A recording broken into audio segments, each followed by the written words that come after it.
Hello everyone, welcome back to another video. तो आज हम स्टार्ट करेंगे हमारा फोर्थ चैप्टर जो है वाटर सेफ फॉर ड्रिंकिंग। इसमें इस पूरे चैप्टर में बात करने वाले हैं हम पानी के बारे में, वाटर के बारे में, और अलग अलग जो है एक्सपेरिमेंट भी करके देखेंगे। तो सबसे पहला जो एक्सपेरिमेंट है आपको अपने घर पे करना है। आपको एक ग्लास लेना है जिसमें आपको आधा पानी भरना है, और उसमें क्या करना है, सबसे पहले आपको शुगर ऐड करना है, उसके बाद उसको स्टर करना है। ठीक है, मतलब लगातार कंटिन्यूसली उसको हिलाना है एक स्पून के साथ। तो आपको देखना है, फिर बाद में आपको ऑब्जर्व करना है कि कौन से क्या बदलाव आया, क्या चेंज आया। ये सेम एक्सपेरिमेंट आपको उसी ग्लास में हर दूसरी चीज़ों के साथ करना है, जैसे कॉमन सॉल्ट के साथ, नमक के साथ, हनी के साथ, है ना, शहद के साथ, वॉशिंग सोडा जो कपड़ा धोने वाला सर्फ आता है उसके साथ, पाउडर्ड एलम मतलब फिटकरी के साथ, सैंड के साथ, व्हीट फ्लोर आटा के साथ, सॉडस्ट के साथ, टर्मरिक पाउडर, हल्दी, ऑयल, तेल के साथ। तो जब आप ये सब करोगे या ये सब करने के बाद पता है रिजल्ट क्या आता है? रिजल्ट ये आता है कि जब हम ग्लास में देखते हैं तो जो sugar, salt, washing soda, alum जो है, जब हम इन चार चीज़ों को मिलाते हैं मतलब अलग अलग करके, तो पानी में ये दिखते ही नहीं है, डिसअपियर हो जाते हैं, गायब हो जाते हैं। लेकिन वहीं पे जब हम जो है सैंड, मिट्टी या सॉ डस्ट मतलब लकड़ी का जो बुरादा है, या हल्दी या तेल मिलाते हैं, तो वो डिसअपियर नहीं होता है। आप उसको कितना भी स्टर करो, कितना भी हिलाओ, वो डिसअपियर नहीं होगा, मतलब वो डिजॉल्व नहीं होगा। ओके, अब इससे क्या मालूम पड़ता है? इससे हमको ये मालूम पड़ता है कि कुछ सब्सटेंस ऐसे हैं जो वाटर में डिजॉल्व नहीं होते हैं। डिजॉल्व का मतलब क्या? डिजॉल्व का मतलब घुलना मिलना।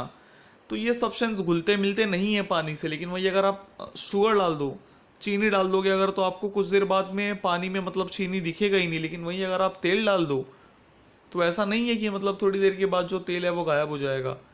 तेल हमेशा आपको पानी में दिखेगा, चाहे आप कितना भी उसको स्टर कर लो, कितना भी आप उसको हिलाओ।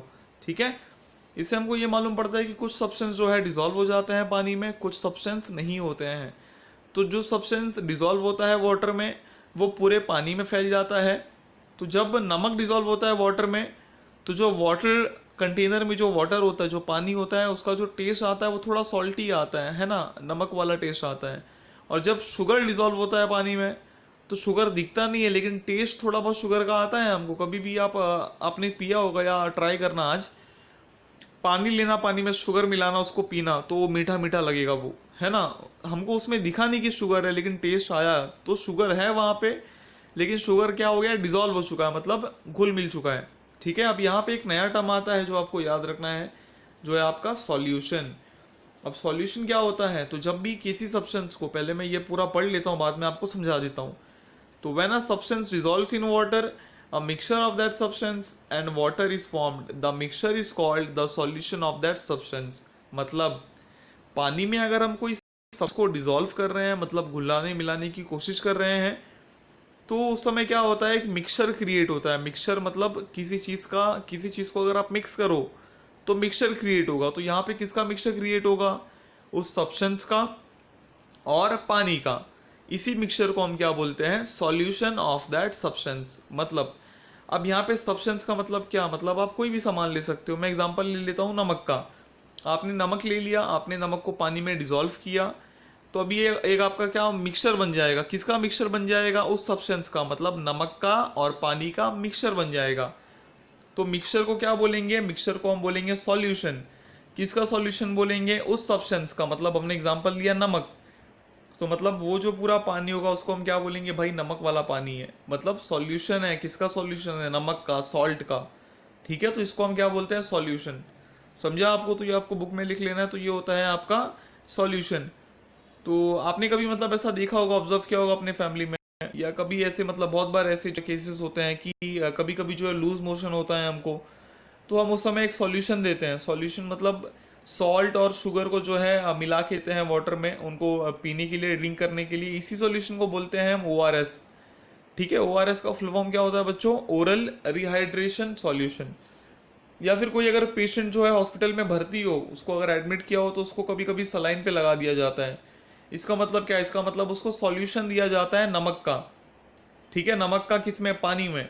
तो वाटर में सॉल्ट मिक्सड रहता है और उसको जो है कंटिन्यूसली वो दिया जाता है। और दूसरी दवाएं भी जो है दी जाती है सलाइन के थ्रू।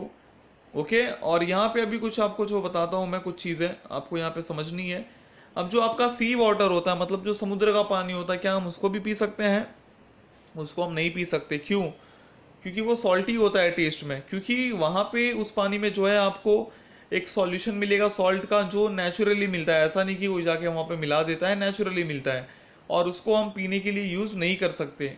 अब जो पानी होता है आपका, जैसे पहले लोग कुएं से पानी भरते थे पीने के लिए, तो सब कुएं का जो पानी होता है वो अलग अलग होता है। क्यों ऐसा? क्योंकि बहुत सारे सब्सटेंस ग्राउंड में से, ज़मीन में से जो है पानी में मिल जाते हैं, जिससे एक नया टेस्ट मिलता है हमारे पानी को। अगर कोई भी सब्सटेंस वाटर से नहीं मिल रहा है तो क्या कुछ टेस्ट आएगा? नहीं आएगा। तो अगर पानी में कोई भी सब्सटेंस नहीं मिल रहा है, कोई भी चीज़ नहीं मिल रही है, तो पानी का कोई टेस्ट नहीं होगा।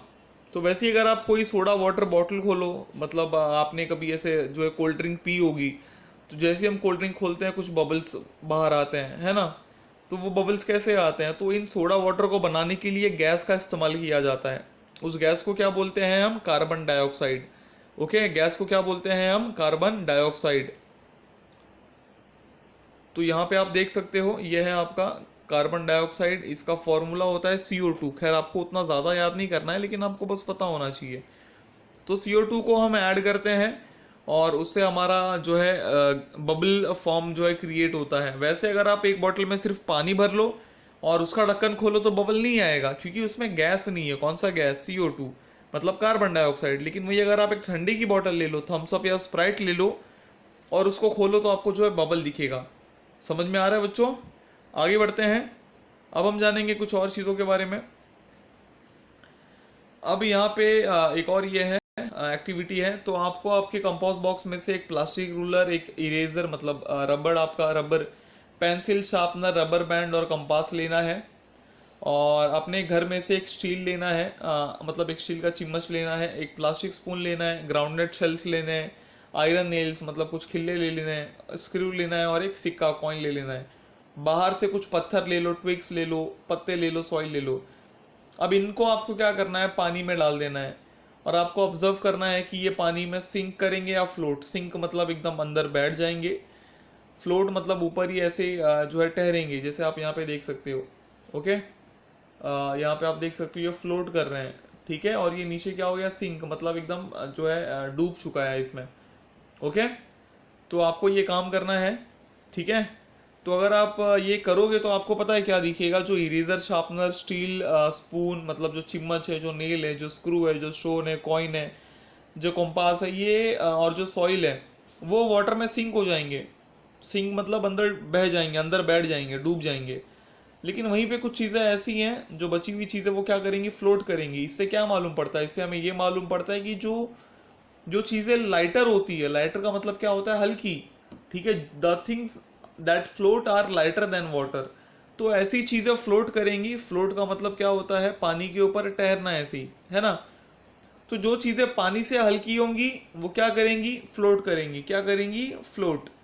और जो चीज़ें पानी से अपना वजन होगा, जिनका वजन पानी से ज़्यादा होगा, वो क्या करेंगे? सिंक करेंगे। सिंक मतलब डूब जाएंगे अंदर, ठीक है। तो जो चीज़ें हैवी होंगी वाटर से, वो क्या करेंगी? सिंक हो जाएंगी, मतलब डूब जाएंगी। और जो चीज़ें हल्की होंगी वो क्या हो जाएंगी? फ्लोट करेंगी। ओके, तो आपको ये ध्यान में रखना है अपने। आगे बढ़ते हैं। अब हम एक और एक्सपेरिमेंट करने वाले हैं। आपको जो है एक एलम लेना है, पीस ऑफ एलम। एलम क्या होता है? तो एलम होती है आपकी फिटकरी। तो आपके पेरेंट्स को पता होगा, शायद आपको भी पता हो कुछ लोगों को। जो एलम होता है उनको क्या करना है? आपको पहले बीकर में डालना है और उसको स्विल करना है, मतलब थोड़ा हिलाना है, और उस बीकर को अनडिस्टर्ब्ड छोड़ देना है 2 या 3 घंटे के लिए। अब आपको क्या दिखेगा? आप कुछ देर के बाद, मतलब 2-3 घंटे के बाद जब देखोगे ना, तो उसके जो पार्टिकल है वो फ्लोट करेंगे। जो मतलब फ्लोट कर रहे थे वो धीरे धीरे सेटल होने लगेंगे, मतलब नीचे जाने लगेंगे, नीचे की तरफ जाने लगेंगे। और जो वाटर है, जो ऊपर का मतलब जो ऊपर के पार्ट का जो वाटर है, जो अपर पार्ट वाटर है, मतलब ऊपर वाला वाटर, वो ट्रांसपेरेंट बनने लगेगा। ट्रांसपेरेंट मतलब आप देख सकते हो वाटर के थ्रू किसको भी, मतलब एकदम क्लीन हो जाएगा। और जो ट्विग्स और जो स्ट्रॉ है वो मतलब तो भी क्या करते रहेंगे? फ्लोट करते रहेंगे, ठीक है। मतलब आपको साथ में ट्विग और स्ट्रॉ भी डालना है। ट्विग्स मतलब आपका एक तरीके से लकड़ी हो गया, और स्ट्रॉ स्ट्रॉ डालना है आपको कुछ, तो वो क्या करेंगे? फ्लोट होते रहेंगे। ओके, अब इससे क्या मालूम पड़ता है? इससे हमको ये मालूम पड़ता है कि जब हम जो है एलम, अब एलम का यूज़ क्यों किया जाता है, अब ये तो एक अलग बात हो गई। अब एलम जो है हमको क्या बताता है? एलम किस चीज़ में हेल्प करता है? अगर आप एलम को हिलाओगे, मतलब जैसे आपने एक वाटर में जो है बहुत सारे सॉइल पार्टिकल्स हैं या फिर बहुत गंदा पानी है, उसमें अगर आप फिटकरी को जो है थोड़ा हिला दोगे ना, मतलब अगर थोड़ा स्वेल कर दोगे, मतलब स्टिर करोगे उसमें, तो जो मिट्टी है वो नीचे जाके बैठ जाएगी। यहाँ पे आप देख सकते हो, यहाँ पे आप देख सकते हो जो मिट्टी है वो नीचे जाके बैठ गई है। यहाँ पे पहले हमने क्या किया, एलम को ये किया, थोड़ा बहुत हिला दिया, और यहाँ पे वो मिट्टी जो है नीचे जाके बैठ गई। ओके, तो आपको ये ध्यान में रखना है। आगे बढ़ते हैं। अब यहाँ पे एक नया टर्म आता है, आपको ये ध्यान में रखना है, पोर्टेबल वाटर।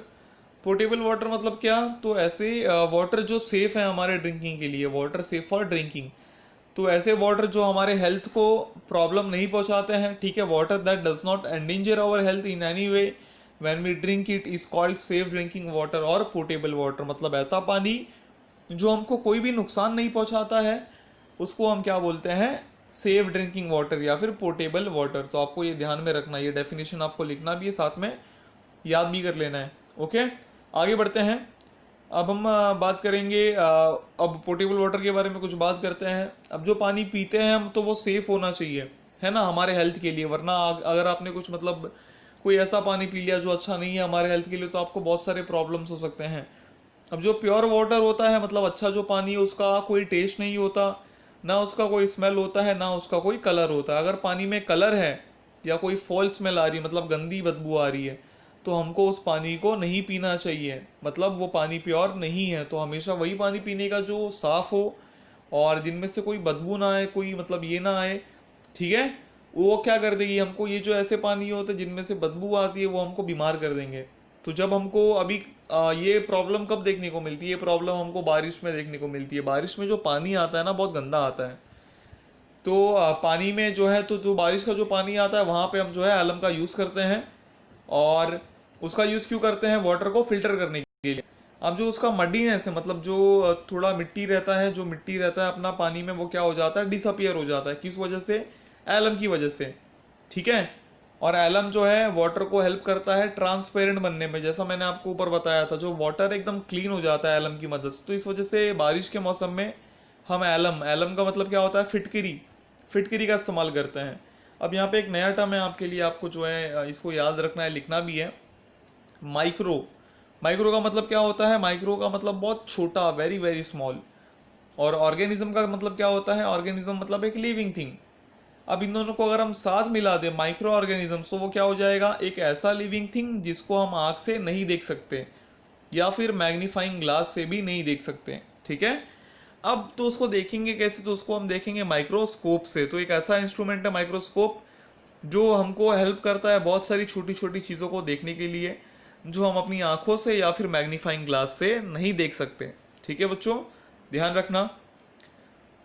ओके, तो अभी यहाँ पे कुछ बताना चाहूँगा मैं आपको। अगर आप जो है अपना योगर्ट या फिर बटर मिल्क का एक ड्रॉप लो, मतलब छाछ वगैरह जो होता है आपका, अगर उसका आप एक ड्रॉप लो, एक ग्लास स्लाइड पे रख लो, और उसको अगर आप एक माइक्रोस्कोप के अंदर रखोगे, तो वहाँ पे आपको बहुत छोटे छोटे चीज़ें देखने को मिलेंगी। अब एक ड्रॉप में तो आपको आंखों से कुछ तो समझ में नहीं आएगा, अगर आप अपने आँख से देखोगे तो आपको कुछ समझ में नहीं आएगा, लेकिन अगर आप माइक्रोस्कोप के अंदर रखोगे उसको, तो आपको उसमें बहुत सारी चीज़ें दिखेंगी। जैसा यहाँ पे ये देख रही है ना माइक्रोस्कोप से, वैसा अगर आप देखोगे तो आपको बहुत छोटे छोटे चीज़ जो है देखने को मिलेंगे। और उन्हीं छोटी चीज़ों को, उन्हीं टाइनी थिंग्स को हम क्या बोलते हैं, माइक्रो ऑर्गेनिजम्स। अब ये जो माइक्रो ऑर्गेनिजम्स होते हैं, ये क्या करते हैं, मिल्क को योगर्ट में कन्वर्ट कर देते हैं। ये हमारे लिए यूज़फुल होते हैं, मतलब हमारे को हेल्प करते हैं, हमारे काम में आते हैं। मतलब मिल्क, मतलब जो दूध होता है हमारा, दूध को किस में बदल देते हैं, योगर्ट में बदल देते हैं। तो हम दूध से बहुत सारी चीज़ें जो है बना भी सकते हैं इन माइक्रो ऑर्गेनिजम्स के मदद से। लेकिन सारे माइक्रो ऑर्गेनिजम्स यूज़फुल होते हैं क्या, नहीं, सारे माइक्रो ऑर्गेनिजम्स यूज़फुल नहीं होते हैं। कुछ माइक्रो ऑर्गेनिजम्स जो है बीमारियां भी फैलाते हैं, अगर वो हमारे बॉडी में आ जाए, उनको हम क्या बोलते हैं, उनको हम बोलते हैं हार्मफुल माइक्रो ऑर्गेनिजम्स, ठीक है। आगे बढ़ते हैं। अब अलग अलग तरह के जो है माइक्रो ऑर्गेनिजम्स होते हैं हमारे आजू बाजू में। कुछ मिट्टी में मिल जाएंगे, कुछ आपको वाटर में मिल जाएंगे, कुछ हवा में मिलेंगे, कुछ पत्थर पे मिलेंगे, रॉक्स पे, तो कहीं पे भी, और मतलब कभी भी जो है आपको मिल सकते हैं। और जो हार्मफुल माइक्रो ऑर्गेनिजम्स होता है वो पानी में भी होता है, जिसको हम देख नहीं सकते हैं। इस वजह से जो वाटर, मतलब जो है आपका पानी है, हमको हमेशा फिल्टर करके पीना चाहिए। अब जो वाटर है आपका, ऐसे माइक्रो ऑर्गेनिज्म साथ ऐसा नहीं कि मतलब ये जो माइक्रो ऑर्गेनिज्म आ जाएगा तो जो वाटर है गंदा हो जाएगा बहुत ज़्यादा, नहीं, ट्रांसपेरेंट ही दिखेगा, मतलब एकदम क्लीन दिखेगा, लेकिन वो सेफ नहीं होता हमारे पीने के लिए। और जो बारिश का सीज़न आता है तो हम सबको पता है बारिश का सीज़न जैसे ही आता है बहुत सारी बीमारियां भी लेके आता है, ठीक है। वो क्यों होता है? क्योंकि जो पानी है बारिश के सीज़न में, जो पानी आता है वो काफ़ी गंदा होता है। इस वजह से बारिश के सीज़न का जो पानी है या बारिश में जो पानी है हमको उसका काफ़ी ध्यान रखना चाहिए, अच्छा पानी पीना चाहिए, क्लीन वाटर पीना चाहिए। नहीं तो बहुत बार ऐसा सुनने को आता है कि बहुत सारी बीमारियां जो है फैल जाती है, जैसे डायरिया हो गया आपका या गैस्ट्रिटिस हो गई।